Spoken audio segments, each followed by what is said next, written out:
레위기의 주제는 거룩함입니다. 내가 거룩하니 너희도 거룩하라. 이 거룩함을 위해서 내가 너희를 애굽 땅 종되었던 집에서 인도하여 내었다. 이렇게 말씀을 합니다. 거룩함은 하나님께만 있는 하나님의 성품이요 하나님의 속성이라 할 수 있습니다. 그런데 하나님께서 죄인들에게 하나님과 같은 모습을 나눠주시겠다라는 말씀이 거룩함입니다. 그러나 사람은 어디까지나 죄인이죠. 죄의 때를 함부로 벗지 못합니다. 아무리 노력해도 잘 이루어지지 않는 일이 바로 거룩함입니다. 그래서 하나님께서는 이 거룩함을 위해서 내가 직접 너희를 거룩하게 하겠다라고 말씀을 합니다. 그렇기 위해서는 하나님을 직접 만나야 하죠. 그 만남의 장을 위해서 하나님께서 하나의 제도를 주시는데 그것이 바로 제사라고 하겠습니다. 요즘으로 하면 예배라고 하겠죠. 지금의 예배가 꼭 예전의 제사를 똑같이 하는 것은 아니지만 하나님께서 거룩하라 말씀하신 그 제도를 따라 제사의 정신을 반영한 것이 예배라고 우리는 말할 수 있겠습니다. 이 제사 가운데 하나님은 사람들을 만나십니다. 사람들과 하나님 사이에 만날 수 없게 만드는 그 죄 문제를 해결하여 하나님과의 만남을 지속적으로 이어가게 하려는 것, 그것이 또한 이 제사, 예배의 목적이라고 할 것입니다. 그렇다면 하나님은 어떻게 이 제사를 통해서 우리에게 거룩함을 선물해 주시는가? 결론부터 이야기를 하면 단순합니다.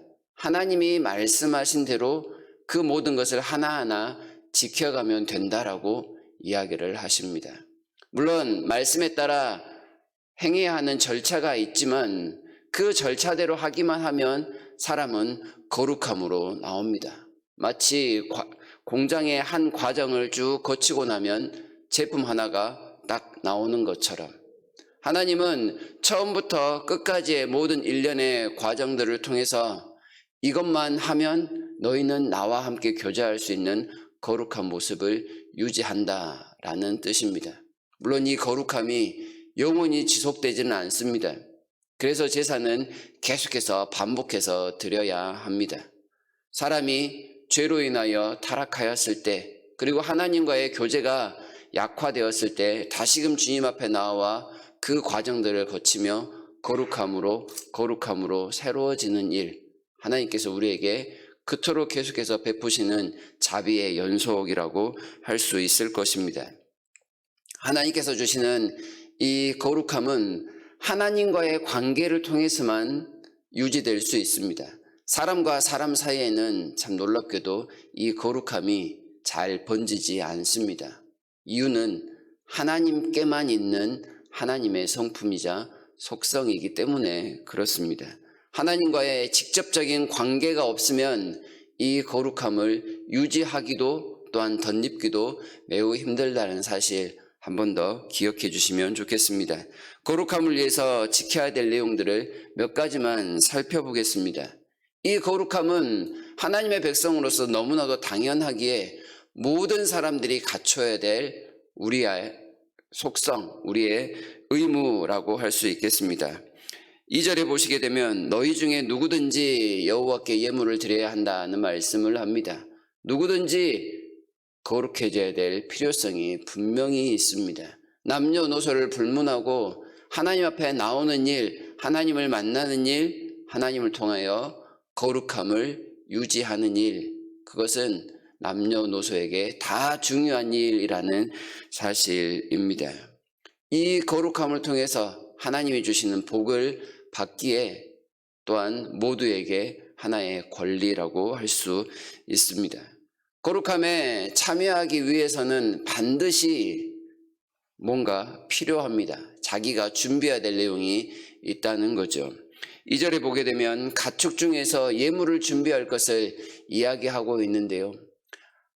내가 드리는 그 어떤 것으로 하나님의 거룩함을 취한다라는 그런 개념은 아닙니다. 내가 많이 드린 만큼 내가 더 귀중한 거룩함의 그 수준에 오른다라는 뜻도 아닙니다.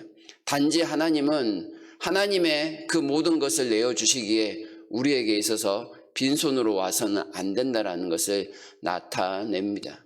공짜는 없다고 생각하는 것이 좋겠습니다. 하나님께서 하나님 자신을 우리에게 나타내어 주시니 우리도 우리의 것을 내어드림이 마땅하지 않겠느냐, 이렇게 말씀을 하십니다.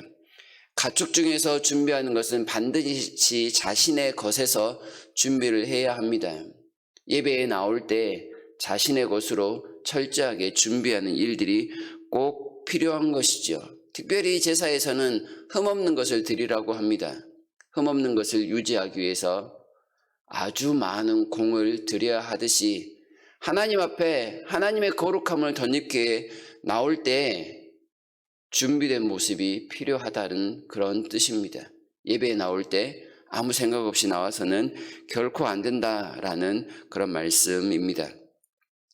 더 나아가 거룩함을 위해서는 적극적으로 자기가 해야 될 일들이 있음을 나타냅니다. 5절과 6절에서는 이 제사를 드리러 온 사람이 자기가 데려온 제물을 죽여야 한 것을 이야기합니다. 자신이 1년 동안 흠없게 잘 키운 제물을 데리고 와서 안수한 다음에 그것을 죽이고 가죽을 벗기고 그 각 부분을 해체하는 일들까지, 그 모든 일들을 예배자가 할 것을 가르쳐주고 있는데요. 하나님 앞에 나와 예배드리는 것, 다른 말로 해서 거룩함을 유지하는 것은 그냥 강 건너 불구경하듯 가만히 보고 있는 것이 아닙니다. 하나님의 말씀의 절차에 따라 해야 될 일들을 정확하게 수행할 때 하나님께서 깨닫게 하시고 덧입혀 주시는 선물이 됩니다. 예배에 참여하는 사람이 그저 앞에서 인도하는 자가 인도하는 대로 소극적으로 따라가는 사람이 되어서는 안 된다라는 말입니다. 예배의 시작부터 마칠 때까지 그 모든 순서에 내가 앞에 나와 사회자가 되거나 인도자가 되는 것은 아니지만 그 모든 순서에 맞춰 최선을 다하여 힘껏 하나님 앞에 자기를 나타내려고 노력하는 것, 그것이 곧 거룩함을 위해서 갖춰야 될 본분이라는 사실입니다. 결국 이 제사에 참여하는 것은 자기 자신을 하나님 앞에 온전히 드리는 것과 같습니다. 동물에게 안수를 하는데요, 이 안수는 네가 곧 나다라는 그런 의미입니다. 그 동물을 자신이 직접 잡아 죽여서 자신은 살고 동물은 죽지만 결국은 하나님 앞에 나를 드립니다라는 의미라는 것을 꼭 기억해야 합니다. 하나님이 나에게 거룩함을 주시는 것이기에 나 또한 하나님 앞에 이 번제물을 드리듯이 온전히 다 드립니다라는 심정으로 하나님 앞에 예배를 드려야 하는 것이지요. 그리고 하나님이 그런 과정을 통하여 나를 받으심을 기뻐하며 또한 마땅히 하나님의 백성으로 세상 가운데서 살아가겠습니다라는 그런 다짐을 하는 것, 그것이 거룩함을 위한 조건들이라 할 수 있겠습니다. 이렇게 하나님의 말씀대로 과정들을 쭉 거치면 마지막 과정은 하나님께서 복되다, 내가 너의 모든 거룩함을 받았고 이제는 거룩하여졌으니 세상 가운데 마땅히 나아가라 라는 말씀을 줍니다. 그 내용을 9절에서 말씀하고 있는 것처럼 여호와께 향기로운 냄새라고 표현할 수 있겠습니다. 이를테면 이겁니다. 우리가 예배의 마침을 보통 축도로 하지요.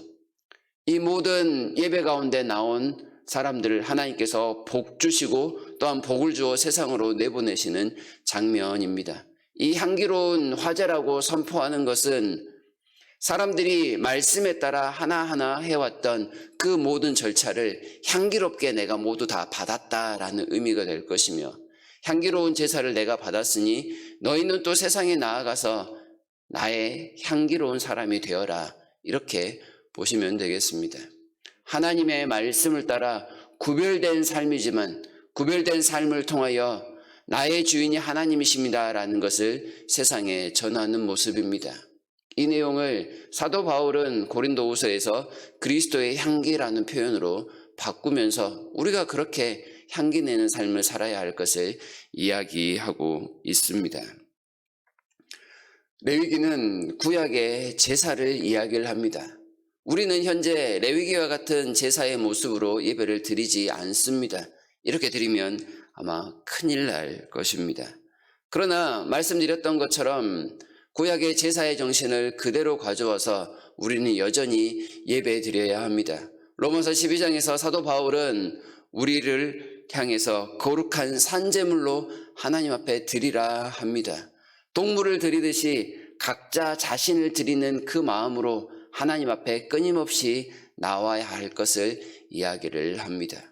준비된 모습이란 헌금을 준비하는 것, 그것이 아니라 나 자신을 하나님 앞에 드린다라는 심정으로 세상을 본받은 것은 없는지, 세상을 따라가고 있는 것은 없는지 마음과 행실의 모든 부분들을 살펴보며 회개하는 모습으로 하나님 앞에 먼저 엎드리는 것, 그것이 흠없는 것으로 자신을 드리는 모습일 것을 우리에게 가르쳐 줍니다. 이렇게 약식화된 예배를 드릴 수 있는 것, 그것은 더 강조하지 않아도 분명히 알 수 있는 예수 그리스도의 은혜 때문이라는 것을 꼭 기억해야 합니다.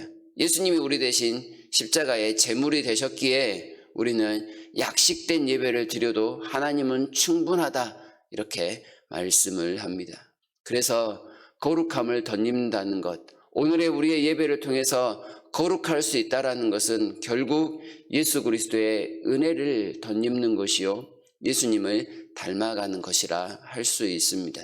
하나님의 거룩함은 예수님의 성품을 담고 예수님의 그 행동들을 닮아가며 예수님께서 무엇에 중심을 두셨는지 그 중심을 따라가는 삶이라고 분명히 말씀드릴 수 있을 것입니다. 오늘도 우리는 예배의 자리에 모일 겁니다. 이 예배를 위해서 주일을 구별하는 일들, 우리가 평생에 해온 일들인데요, 이것으로 다 함이 없습니다. 하나님의 거룩함은 훨씬 더 크기에 우리의 생각을 열고 마음을 열어서 하나님을 온전히 받아들일 수 있는 그런 넉넉한 모습이 되었으면 좋겠습니다. 예배의 모든 순서 가운데 적극적으로 참여하면서 이 예배를 통하여 예수 그리스도의 은혜와 사랑을 기억하고 그 은혜를 마음껏 체험할 수 있다면 우리는 이미 거룩해져 있고 거룩한 삶을 살아가기에 충분하다라는 사실 꼭 기억하면서 오늘 예배 가운데 형통하시고 이 예배의 복을 마음껏 자랑하시는 우리 모두가 되었으면 좋겠습니다.